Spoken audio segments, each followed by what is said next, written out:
હા, ઘણા લોકો એમ કે ભાઈઓ બહેનો તમારા ખાતામાં 15 લાખ આપી દઉં.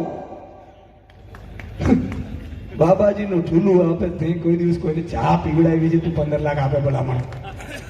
કરવાના ધંધા કરો ને.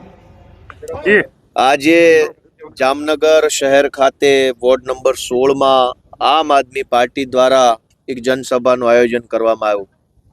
જે રીતે વિસાવદર વિધાનસભાની જીત પછી ગુજરાતભરમાં લોકોને આમ આદમી પાર્ટી સાથે જોડાઈને ગુજરાતમાં પરિવર્તન કરવા માટેની એક આશા જન્મી છે, એક ભરોસો આવ્યો છે. એ જોતા ગુજરાતમાં ઠેર ઠેર આમ આદમી પાર્ટીને અપાર જન સમર્થન મળી રહ્યું છે.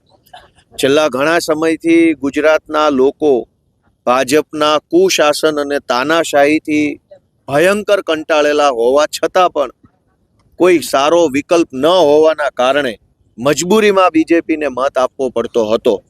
પરંતુ જ્યારથી લોકોને આમ આદમી પાર્ટીમાં એક વિકલ્પ તરીકેની આશા જન્મી છે, ભરોસો જન્મ્યો છે, ત્યારે ઠેર ઠેર આમ આદમી પાર્ટીને આવકાર મળી રહ્યો છે અને લોકોની અંદર એક નવા પ્રકારની ચેતના વાવી છે. આજે જામનગરમાં આમ આદમી પાર્ટીની આ સભામાં ખૂબ સારી એવી જનસંખ્યામાં લોકોએ ઉપસ્થિત રહી આમ આદમી પાર્ટીની વાત સાંભળી અને આવનારી મહાનગરપાલિકાની ચૂંટણીમાં ખૂબ સારી રીતે આમ આદમી પાર્ટીને જનતાના આશીર્વાદ મળે તેવા પ્રકારનો આજે આ કાર્યક્રમ થયો છે. રેડી?